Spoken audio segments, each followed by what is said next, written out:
ਤੇ ਇਸੇ ਤਰ੍ਹਾਂ ਦੀ ਖਬਰ ਵੱਲ ਚੱਲੀਏ, ਜੇ ਰੀਅਲ ਸਟੇਟ ਦੀ ਗੱਲ ਕਰਦੇ ਜਾਈਏ, ਬਹੁਤ ਸਾਰੀਆਂ ਖਬਰਾਂ ਆ ਰਹੀਆਂ ਵੀ ਰੀਅਲ ਸਟੇਟ ਤੇ ਵੀ ਬਹੁਤ ਫਰਕ ਪਊਗਾ। ਕਈ ਕਹਿ ਰਹੇ ਨਹੀਂ ਫਰਕ ਪਊਗਾ। ਸੈਨੋਜ਼ੇ ਮਰਕਰੀ ਨਿਊਜ਼ ਨੇ ਇੱਕ ਸਟੋਰੀ ਰਨ ਕੀਤੀ ਆ ਵੀ ਕਿਸ ਤਰ੍ਹਾਂ ਇੱਕ ਪਰਿਵਾਰ ਨੇ 1971 ਦੇ ਵਿੱਚ ਜਾਣੀ 51 ਕੁ ਸਾਲ ਪਹਿਲਾਂ ਇੱਕ ਕੈਂਬਰੀਅਨ ਪਾਰਕ ਏਰੀਆ ਸੈਨੋਜ਼ੇ ਦਾ, ਉੱਥੇ 1316 ਸਕੁਅਰ ਫੁੱਟ ਦਾ ਘਰ $24,000 ਦਾ ਖਰੀਦਿਆ ਸੀ। ਤੇ ਉਹ ਹੁਣ ਪਿਛਲੇ ਦਿਨਾਂ 'ਚ $1.67 ਮਿਲੀਅਨ ਦਾ ਵਿਕਿਆ ਹੈਗਾ। ਉਸ ਦੀ ਓਰੀਜਨਲ ਲਿਸਟਿੰਗ ਪ੍ਰਾਈਸ 1.299 ਸੀ, 12,99,000 ਸੀ, ਜਦੋਂ ਕਿ ਉਹ 4 ਲੱਖ ਓਵਰ ਦਾ ਆਸਕਿੰਗ ਪ੍ਰਾਈਸ ਦੇ ਵਿੱਚ ਵਿਕਿਆ ਹੈਗਾ। ਸੋ ਤੁਸੀਂ ਦੇਖੋ ਵੀ ਹੁਣ ਇੰਨੇ ਸਾਲਾਂ ਦੇ ਵਿੱਚ ਜਿਹੜੀ ਘਰ ਦੀ ਪ੍ਰਾਈਸ ਆ ਉਹ ਕਿੱਥੇ ਪਹੁੰਚ ਗਈ ਹੈਗੀ ਆ। ਜੀ, ਘਰਾਂ ਦੀ ਪ੍ਰਾਈਸ ਦੇ ਉੱਤੇ ਸੈਂਟਰਲ ਵੈਲੀ ਦੇ ਵਿੱਚ ਇਸ ਟਾਈਮ ਕਾਫੀ ਗਰਮੀ ਜਿਹੜੀ ਉਹ ਦੇਖੀ ਜਾ ਰਹੀ ਹੈ। ਇੱਕ ਤਾਂ ਮੌਸਮ 'ਚ ਵੀ ਗਰਮੀ ਹੈ ਤੇ ਪ੍ਰਾਈਸਿਸ ਦੇ ਵਿੱਚ ਵੀ ਗਰਮੀ ਜਿਹੜੀ ਉਹ ਚੱਲ ਰਹੀ ਆ।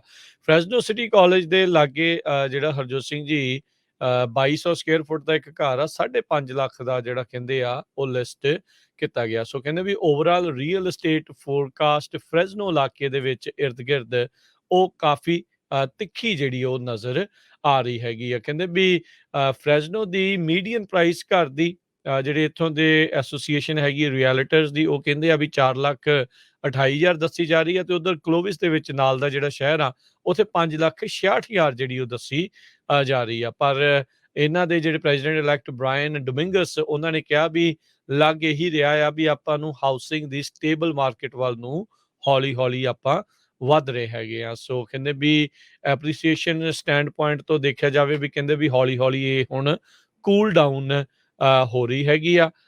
ਉਹ ਪ੍ਰੋਜੈਕਟ ਇਹ ਕਰ ਰਹੇ ਆ ਵੀ 3 ਤੋਂ 4% ਐਪਰੀਸੀਏਸ਼ਨ ਜਿਹੜੀ ਉਹ ਹੋਊਗੀ, ਰਾਦਰ ਦੈਨ ਜਿਹੜੀ ਪਿਛਲੇ ਸਾਲ ਦੇ ਵਿੱਚ 20% ਤੋਂ ਵੀ ਵੱਧ ਰੀਅਲ estate ਦੀ ਐਪਰੀਸੀਏਸ਼ਨ ਹੋਈ ਸੀ। ਕਹਿੰਦੇ ਵੀ ਜਿਹੜਾ ਰਾਈਜ਼ਿੰਗ ਇੰਟਰਸਟ ਰੇਟ ਆ, ਲਗਾਤਾਰ ਵੱਧ ਰਹੀਆਂ ਇੰਟਰਸਟ ਦੀਆਂ ਦਰਾਂ ਆ, ਉਹਦੇ ਕਰਕੇ ਹੁਣ ਥੋੜਾ ਜਿਹਾ ਇੰਪੈਕਟ ਜਿਹੜਾ ਉਹ ਪੈ ਰਿਹਾ ਆ। ਲੋਕ ਹੁਣ ਦੇਖ ਰਹੇ ਆ ਵੀ ਇਹ ਸਾਡੇ ਲਈ ਅਫੋਰਡੇਬਲ ਹੈਗਾ ਆ ਕਿ ਨਹੀਂ। ਸੋ ਕੁਛ ਲੋਕ ਆਪਣੇ ਹੱਥ ਜਾਂ ਪੈਰ ਕਹਿ ਲਓ ਘਰ ਖਰੀਦਣ ਤੋਂ ਪਿੱਛੇ ਵੀ ਖਿੱਚ ਰਹੇ ਨੇ। ਤੇ ਇਸੇ ਤਰ੍ਹਾਂ ਦੀ ਖਬਰ ਵੱਲ ਚੱਲੀਏ, ਜੇ ਰੀਅਲ ਸਟੇਟ ਦੀ ਗੱਲ ਕਰਦੇ ਜਾਈਏ, ਬਹੁਤ ਸਾਰੀਆਂ ਖਬਰਾਂ ਆ ਰਹੀਆਂ ਵੀ ਰੀਅਲ ਸਟੇਟ ਤੇ ਵੀ ਬਹੁਤ ਫਰਕ ਪਊਗਾ। ਕਈ ਕਹਿ ਰਹੇ ਨਹੀਂ ਫਰਕ ਪਊਗਾ। ਸੈਨੋਜ਼ੇ ਮਰਕਰੀ ਨਿਊਜ਼ ਨੇ ਇੱਕ ਸਟੋਰੀ ਰਨ ਕੀਤੀ ਆ ਵੀ ਕਿਸ ਤਰ੍ਹਾਂ ਇੱਕ ਪਰਿਵਾਰ ਨੇ 1971 ਦੇ ਵਿੱਚ ਜਾਣੀ 51 ਕੁ ਸਾਲ ਪਹਿਲਾਂ ਇੱਕ ਕੈਂਬਰੀਅਨ ਪਾਰਕ ਏਰੀਆ ਸੈਨੋਜ਼ੇ ਦਾ, ਉੱਥੇ 1316 ਸਕੁਅਰ ਫੁੱਟ ਦਾ ਘਰ $24,000 ਦਾ ਖਰੀਦਿਆ ਸੀ। ਤੇ ਉਹ ਹੁਣ ਪਿਛਲੇ ਦਿਨਾਂ 'ਚ 1.67 ਮਿਲੀਅਨ ਦਾ ਵਿਕਿਆ ਹੈਗਾ। ਉਸ ਦੀ ਓਰੀਜਨਲ ਲਿਸਟਿੰਗ ਪ੍ਰਾਈਸ 1.299 ਸੀ, 12,99,000 ਸੀ, ਜਦੋਂ ਕਿ ਉਹ 4 ਲੱਖ ਓਵਰ ਦਾ ਆਸਕਿੰਗ ਪ੍ਰਾਈਸ ਦੇ ਵਿੱਚ ਵਿਕਿਆ ਹੈਗਾ। ਸੋ ਤੁਸੀਂ ਦੇਖੋ ਵੀ ਹੁਣ ਇੰਨੇ ਸਾਲਾਂ ਦੇ ਵਿੱਚ ਜਿਹੜੀ ਘਰ ਦੀ ਪ੍ਰਾਈਸ ਆ ਉਹ ਕਿੱਥੇ ਪਹੁੰਚ ਗਈ ਹੈਗੀ ਆ।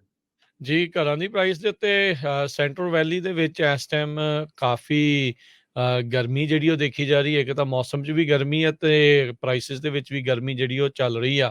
ਫਰੈਜ਼ਨੋ ਸਿਟੀ ਕਾਲਜ ਦੇ ਲਾਗੇ ਜਿਹੜਾ ਹਰਜੋਤ ਸਿੰਘ ਜੀ 2200 ਸਕੁਅਰ ਫੁੱਟ ਦਾ ਇੱਕ ਘਰ ਆ 5.5 ਲੱਖ ਦਾ ਜਿਹੜਾ ਕਹਿੰਦੇ ਆ ਉਹ ਲਿਸਟ ਕੀਤਾ ਗਿਆ। ਸੋ ਕਹਿੰਦੇ ਵੀ ਓਵਰਆਲ ਰੀਅਲ estate ਫੋਰਕਾਸਟ ਫਰੈਜ਼ਨੋ ਇਲਾਕੇ ਦੇ ਵਿੱਚ ਇਰਦ ਗਿਰਦ ਉਹ ਕਾਫੀ ਤਿੱਖੀ ਜਿਹੜੀ ਉਹ ਨਜ਼ਰ ਆ ਰਹੀ ਹੈਗੀ ਆ। ਕਹਿੰਦੇ ਵੀ ਫਰੈਜ਼ਨੋ ਦੀ ਮੀਡੀਅਨ ਪ੍ਰਾਈਸ ਘਰ ਦੀ ਜਿਹੜੇ ਇੱਥੋਂ ਦੇ ਐਸੋਸੀਏਸ਼ਨ ਹੈਗੀ ਰਿਐਲਿਟਰਸ ਦੀ, ਉਹ ਕਹਿੰਦੇ ਆ ਵੀ 4,28,000 ਦੱਸੀ ਜਾ ਰਹੀ ਹੈ। ਤੇ ਉਧਰ ਕਲੋਵਿਸ ਦੇ ਵਿੱਚ ਨਾਲ ਦਾ ਜਿਹੜਾ ਸ਼ਹਿਰ ਆ ਉੱਥੇ 5,66,000 ਜਿਹੜੀ ਉਹ ਦੱਸੀ ਜਾ ਰਹੀ ਆ। ਪਰ ਇਹਨਾਂ ਦੇ ਜਿਹੜੇ ਪ੍ਰੈਜ਼ੀਡੈਂਟ ਇਲੈਕਟ ਬ੍ਰਾਇਨ ਡੋਮਿੰਗਸ, ਉਹਨਾਂ ਨੇ ਕਿਹਾ ਵੀ ਲੱਗ ਇਹੀ ਰਿਹਾ ਆ ਵੀ ਆਪਾਂ ਨੂੰ ਹਾਊਸਿੰਗ ਦੀ ਸਟੇਬਲ ਮਾਰਕੀਟ ਵੱਲ ਨੂੰ ਹੌਲੀ ਹੌਲੀ ਆਪਾਂ ਵੱਧ ਰਹੇ ਹੈਗੇ ਆ। ਸੋ ਕਹਿੰਦੇ ਵੀ ਐਪਰੀਸੀਏਸ਼ਨ ਸਟੈਂਡ ਪੁਆਇੰਟ ਤੋਂ ਦੇਖਿਆ ਜਾਵੇ ਵੀ ਕਹਿੰਦੇ ਵੀ ਹੌਲੀ ਹੌਲੀ ਇਹ ਹੁਣ ਕੂਲ ਡਾਊਨ ਹੋ ਰਹੀ ਹੈਗੀ ਆ।